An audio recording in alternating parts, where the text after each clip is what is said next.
छोटे बड़े शहरों से है रवानी, दोस्ती प्यार परिवार की निशानी। ये नई सी बात वो पुरानी याद, सुनो तुम भी हमारे संग। कहानियों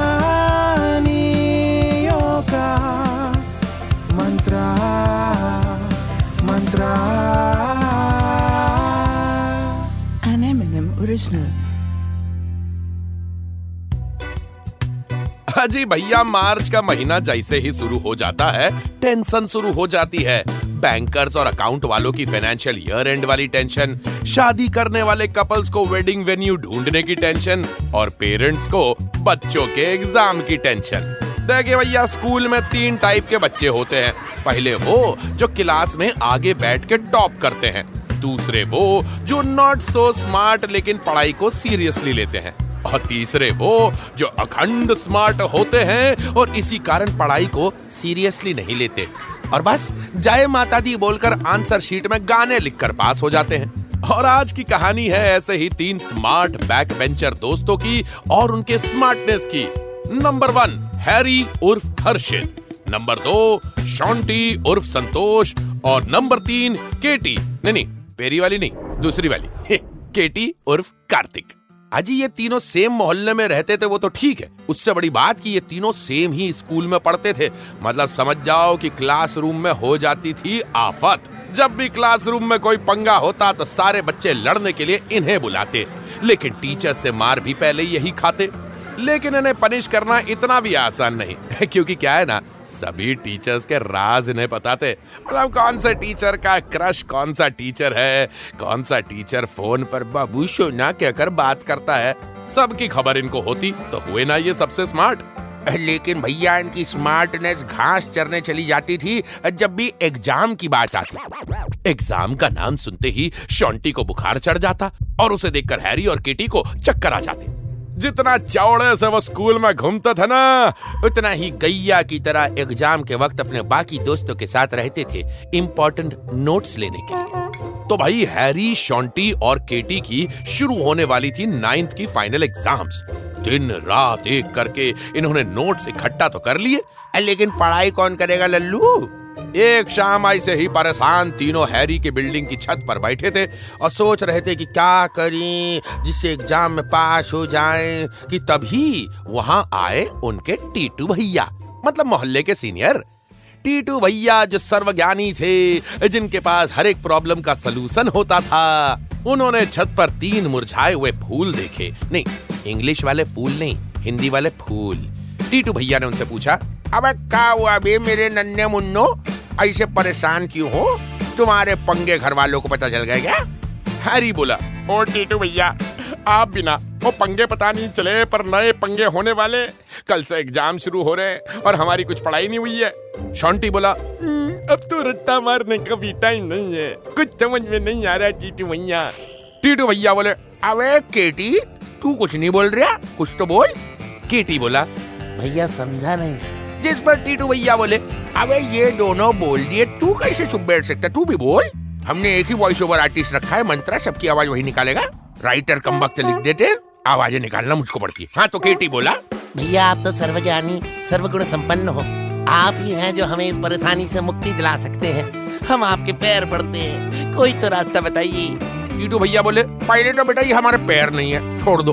हाँ अब मैं कोई बाबा ओबा थोड़ी हूँ जो ऐसे बोल रहा है तू। और रही बात परेशानी के समाधान की, तो चिट्स बनाना एक स्मार्ट सलूशन लग सकता है। सच बताएं तो चीटिंग करना स्मार्ट बच्चों के बस का काम है, लेकिन इससे पहले कि टीटू भैया अपनी बात कंप्लीट करते, उसके पहले ही हैरी, शॉन्टू और केटी के कान खड़े हो गए और वो तीनों भी खड़े हो गए और तीनों प्लेजेंटली सरप्राइज्ड AF लग रहे थे। केटी टीटू भैया के पैरों में गिर गया और बोला, भैया स्मार्ट तो हम बचपन से हैं, बाकी हम संभाल लेंगे, धन्यवाद। तीनों ने उनके पैर छुए, धन्यवाद किया और तीनों के तीनों 110 की स्पीड से घर निकल लिए और तैयारी शुरू की एग्जाम में चीटिंग करने की। अजी जितनी शिद्दत से ऊपर वाले ने किसी खूबसूरत कली को ना बनाया होगा, उससे भी ज्यादा, कहीं ज्यादा शिद्दत से इन तीनों ने चिट्स बनाए। और तैयार हुए सुबह एग्जाम नाम की जंग के लिए। भाई हैरी, शॉन्टू और केटी ने अपने अपने चिट्स कहाँ छुपाने थे ये पहले ही डिसाइड कर लिया था। हैरी ने अपने जूते के सोल में चिट्स छुपाए, शॉन्टी ने अपने पैंट में रातों रात चोर पॉकेट बना लिया और सब वहां छुपा लिए।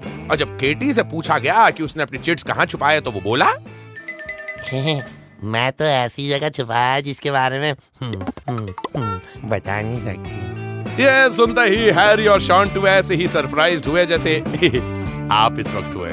समझ सकता हूं मैं। भाई ये तीनों जैसे तैसे डर को दिल में छुपाए और कॉन्फिडेंस को चेहरे पर दिखा के क्लास में पहुंचे। रोल नंबर वाइज तीनों अपने अपने डेस्क पे जाकर बैठ गए और तभी दरवाजा खुला और कमरे में दाखिल हुआ सुपरवाइजर यानी कि इन्विजिलेटर। अरे ये तो यमराज है, स्कूल का सबसे खतरनाक टीचर शुक्ला सर। अरे भैया, शुक्ला सर कौन? हम बताते हैं कौन। बस याद कीजिए आपके जीवन के वो सबसे जानलेवा सर जिनका नाम सुनते ही आपके छूट जाते थे पसीने। जी हाँ, शुक्ला सर उसी सर की छवि है। शुक्ला सर का नाम सुनते ही हमारे हैरी, शॉन्टी और केटी के भी पसीने छूट गए, क्योंकि पहली बात पढ़ाई करी नहीं थी और दूसरी बात शुक्ला सर आए हुए थे और तीसरी बात ये कि तीनों ने अपने वस्त्र और अंगों में चिट्स छुपाए हुए थे।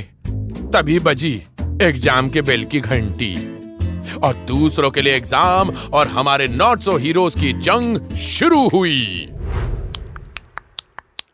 देखिए, मैं अपना साउंड इफेक्ट भी खुद देता हूं। खैर, एग्जाम के पहले ही मिनट से शुक्ला जी ने अपनी जासूसी गिरी शुरू कर दी और चिट्स पकड़ने का काम चालू कर दिया।